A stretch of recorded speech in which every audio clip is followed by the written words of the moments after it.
There are moments in life when everything you've learned, everything you've experienced, comes down to a single decision, a choice between following orders or trusting your gut, between playing it safe or risking everything to do what's right. My name is Laura Bennett, and I'm a nurse with 15 years of experience in emergency medicine. I've seen things that would make most people quit their jobs on the spot, but nothing prepared me for the night that changed my entire career. The night I had 3 hours to do the impossible, and the night the most arrogant surgeon in our hospital stood in complete silence, unable to say a single word. This is my story. I grew up in a small town in Ohio, the kind of place where everyone knows your name and your business. My mother was a teacher. My father worked at the local factory. Life was simple, predictable, but I always knew I wanted more. I wanted to help people in ways that mattered, in moments when it really counted. So at 18, I left for nursing school in Cleveland, and I never looked back. The city was overwhelming at first. The noise, the pace, the sheer number of people rushing past each other without a second glance. But I fell in love with it. I fell in love with the chaos, the energy, the feeling that anything could happen at any moment. After graduation, I started working at Metropolitan General Hospital, one of the busiest trauma centers in the state. The emergency department was my home. I loved the adrenaline, the split-second decisions, the teamwork required to save a life. But I also learned quickly that the hospital had its own hierarchy, its own politics. And at the top of that food chain was Dr. Richard Pemberton, the chief of surgery.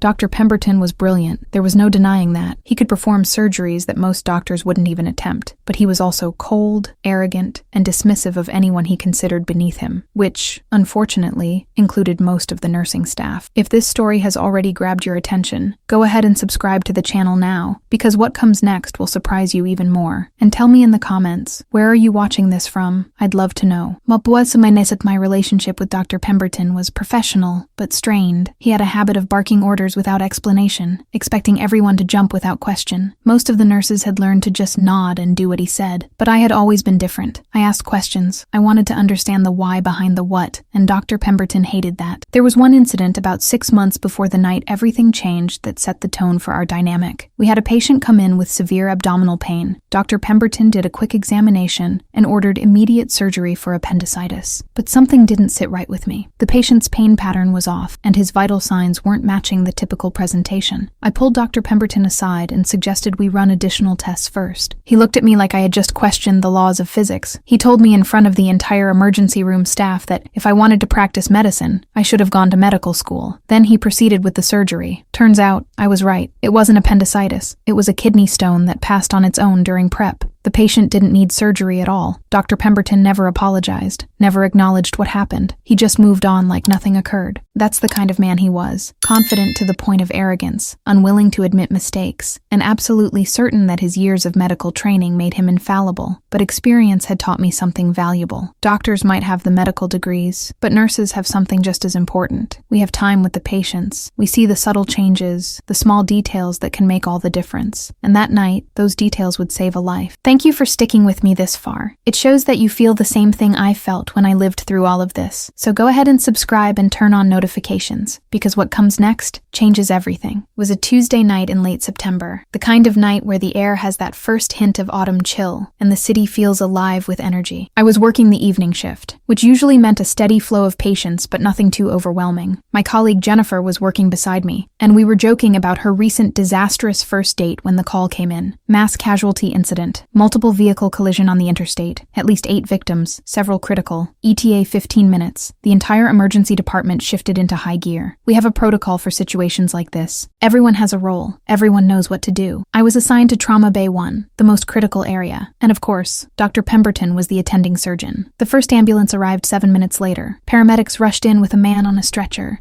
Mid-30s, unconscious. Multiple injuries. His name was David Torres, a father of 2 young girls. The paramedics rattled off his vitals and injuries as they transferred him to our table. Blunt force trauma to the chest and abdomen, possible internal bleeding, blood pressure dropping, heart rate elevated. Dr. Pemberton took one look at him and started calling out orders. He was in full command mode, and everyone moved like a well-oiled machine around him. I began my assessment, checking pupils, getting IV lines established, monitoring vitals. But as I worked, something caught my attention. David's breathing pattern was off. Not just labored from the trauma, but irregular in a specific way. His oxygen saturation was decent, but there was something about the way his chest was moving that triggered an alarm in my head. I'd seen this before, years ago, in a patient who had a very specific type of injury. Dr. Pemberton ordered a fast scan to check for internal bleeding. The results came back showing fluid in the abdomen. He immediately declared it a ruptured spleen and started prepping for emergency surgery. Now tell me, where are you watching this story from? Write it in the comments. It's incredible to see people from so many places following stories like this. And if you're enjoying this, hit that subscribe button, because this is just the beginning. As the surgical team prepared to take David to the operating room, I couldn't shake the feeling that something was wrong. The breathing pattern kept nagging at me. I looked at his chest again, watching the way it moved with each breath. Then I noticed something subtle, a slight asymmetry. His right side wasn't expanding as much as his left. I checked his neck veins. They were distended. I rechecked his blood pressure. It had dropped even further in just the last 2 minutes. Despite the fluids we were pushing, everything clicked into place in my mind. This wasn't just a ruptured spleen. David had a tension pneumothorax, a collapsed lung with air trapped in the chest cavity, building pressure, compressing his heart, and major blood vessels. It's a life-threatening emergency that can kill within minutes, if not treated immediately. But here's where it got complicated. Dr. Pemberton had already made his diagnosis. He had already ordered the surgical team to prep the operating room, and in his mind, I was just a nurse who had questioned him before and been wrong, except I hadn't been wrong last time. He had been wrong, but he'd never admitted it. I stood there for a moment, my heart pounding, weighing my options. I could say nothing, follow orders, let them take David to surgery. Maybe they'd catch the pneumothorax in the operating room. Maybe they wouldn't. Or I could speak up, challenge Dr. Pemberton again, risk his wrath, risk my reputation, risk my job. I thought about David's 2 little girls. I thought about the fact that a tension pneumothorax is fixable in minutes with the right intervention, but deadly if missed. I thought about why I became a nurse in the first place, not to follow orders blindly, but to be an advocate for my patients when they couldn't advocate for themselves. I made my decision. I walked directly up to Dr. Pemberton, positioned myself so he had to look at me, and said firmly that I believed David had a tension pneumothorax and needed immediate chest decompression before we moved him anywhere. The trauma bay went silent. Every eye turned to look at me. Dr. Pemberton's face went red. He stepped closer, his voice low and dangerous, and asked if I was seriously questioning his diagnosis again. I held my ground. I explained what I had observed: the breathing pattern, the distended neck veins, the dropping blood pressure, the chest asymmetry. I told him that the fluid in the abdomen could still be there, but if we didn't address the pneumothorax first, David wouldn't survive long enough to make it to the operating room. Dr. Pemberton's jaw clenched. He told me I was out of line, that I was seeing things that weren't there, that my job was to assist, not to diagnose. Then he turned to the surgical team and ordered them to continue prepping for transport, but I didn't move away from the patient. I looked Dr. Pemberton directly in the eye and said that I was refusing to transfer this patient until we ruled out tension pneumothorax. The words hung in the air like a bomb. Nurses don't refuse orders from attending physicians. It's not done. It's insubordination. It's grounds for immediate termination. But I had crossed a line I couldn't uncross, and I wasn't backing down now. Jennifer, my colleague, looked at me with wide eyes, silently asking if I had lost my mind. Maybe I had, or maybe this was the sanest thing I'd ever done. Dr. Pemberton was furious. He demanded that I step away from the patient immediately, or he would have me removed from the emergency department permanently. I responded by asking him to just look at the patient's neck veins, to check the chest movement, to consider the possibility. Give me 2 minutes to prove it. If I'm wrong, I'll accept whatever consequences come. But if I'm right, we save this man's life. The tension in that room was suffocating. Time seemed to stretch out impossibly. Then, to everyone's surprise, one of the residents spoke up. He said quietly that the neck veins did look distended, and perhaps it was worth a quick chest x-ray to be certain. Dr. Pemberton whirled on the resident, and for a moment, I thought he was going to explode. But something in the younger doctor's voice, the tentative support, seemed to give him pause. He looked back at me, his eyes cold with fury, but also with something else, a tiny seed of doubt. He snapped that we had 2 minutes for a portable chest x-ray, and if it showed nothing, I was done. Not just for the night, done at this hospital. I nodded, my heart hammering in my chest. Jennifer rushed to get the portable x-ray machine. Those 2 minutes felt like an eternity. David's blood pressure continued to drop. His oxygen saturation started declining. Every second counted. The x-ray tech positioned the machine, took the shot, and rushed to process it. When the image came up on the screen, the room went completely silent. There it was, clear as day. A massive tension pneumothorax on the right side. David's lung was completely collapsed, and air was trapped in the pleural space, compressing his heart and major vessels. I was right, and if we had taken him to surgery without addressing it first, he would have died on the table. Dr. Pemberton stared at that x-ray for what felt like a full minute. it. His face went through a series of emotions: shock, disbelief, anger, and finally, something I had never seen from him before: uncertainty. He didn't apologize. He didn't acknowledge what had just happened. He simply turned to me and ordered me to prepare for immediate needle decompression. My hands were shaking, but I moved quickly. I gathered the supplies we needed: a large bore needle, antiseptic, local anesthetic. Dr. Pemberton positioned himself on David's right side. He palpated the chest, found the correct landmark between the ribs, prepped the area, and inserted the needle into the pleural space. There was an immediate hiss of air escaping. David's oxygen saturation began to improve almost instantly. His blood pressure started to stabilize. The tension that had been building in his chest cavity was released. We had caught it just in time. Another few minutes, and the pressure would have completely stopped his heart from pumping effectively.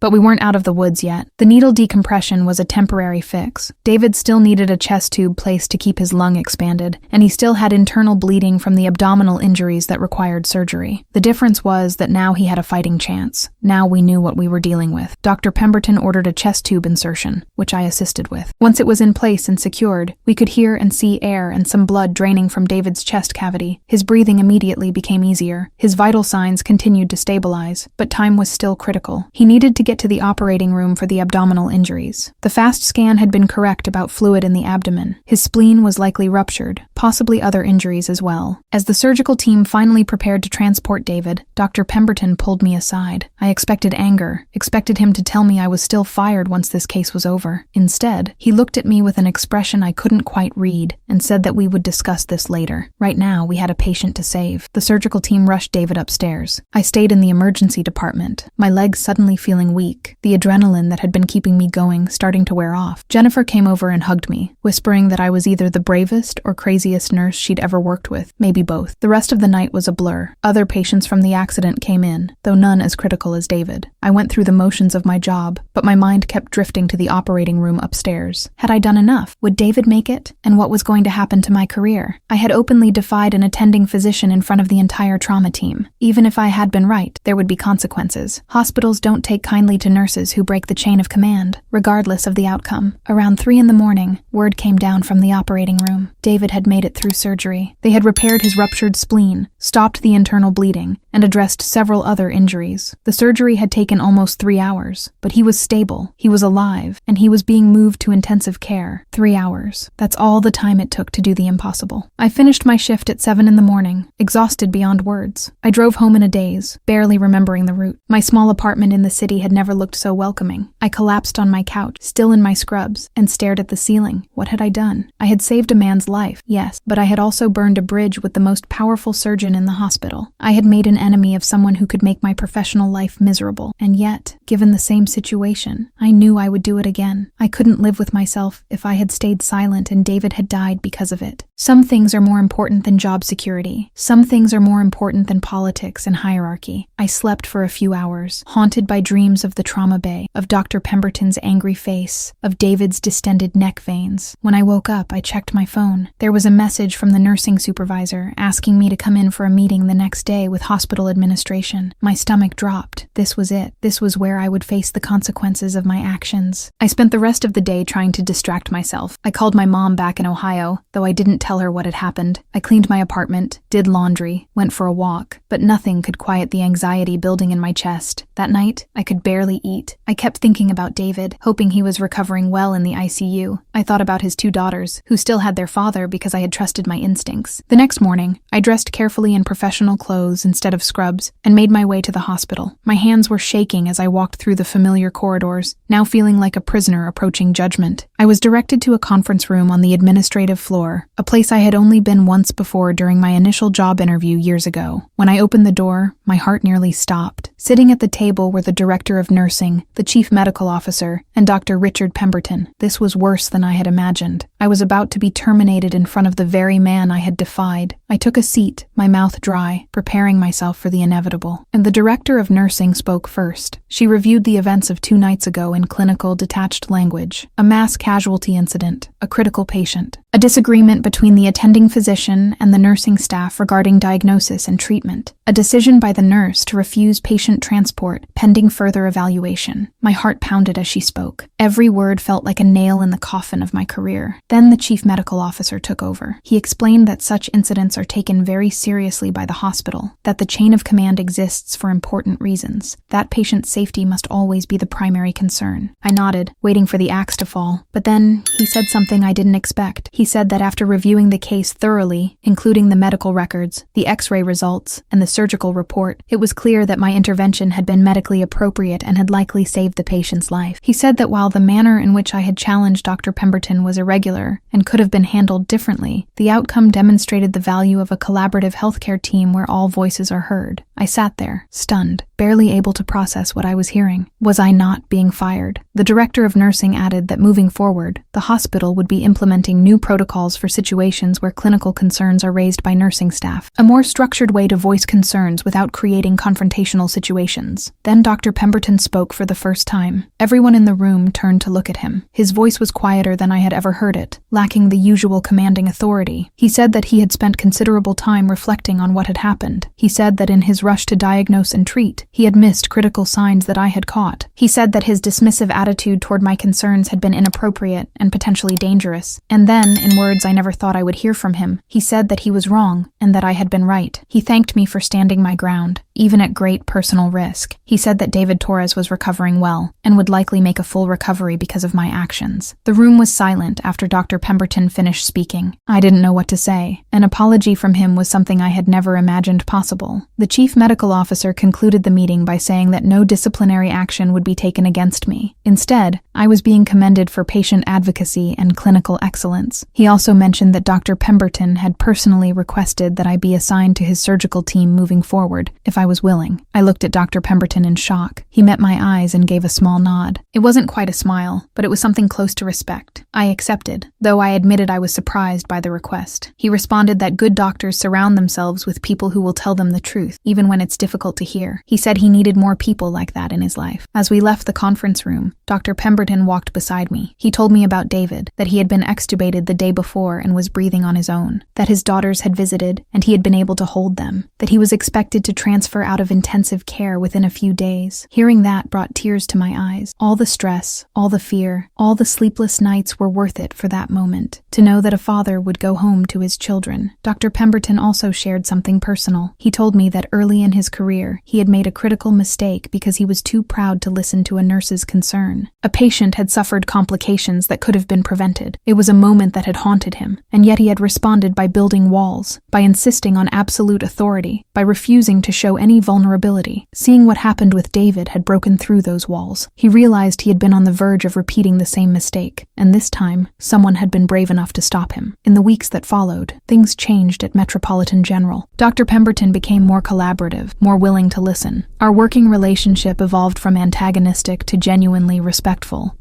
He even started acknowledging nurses by name during rounds, asking for their input on patient care. It was a small thing, but it made a huge difference in the culture of the department. Other doctors began to follow his example. The hierarchy became less rigid, more focused on patient outcomes than on ego. As for me, I learned something valuable about courage. It's not about being fearless. It's about being terrified and doing the right thing anyway. It's about trusting yourself when everything around you says to stay quiet. It's about remembering why you chose this profession in the first place. David Torres was discharged from the hospital 3 weeks after the accident. Before he left, he came down to the emergency department with his wife and daughters to thank the team that had saved his life. When he hugged me, he whispered that his daughters still had their daddy because I had refused to give up. That moment is something I'll carry with me for the rest of my life. It's why I became a nurse. It's why I'll always speak up, even when it's hard, even when it's scary. So now I want to ask you something. Have you ever been in a situation where you had to trust your instincts against all odds? Have you ever had to stand up to authority to do what was right? Tell us in the comments. Your experiences matter, and they help others feel less alone in difficult situations. If this story touched you in any way, subscribe to the channel so you don't miss the next real stories from healthcare professionals facing impossible dilemmas every single day. And don't forget to watch the next recommended video. There's another incredible story waiting for you. Thank you for being here with me.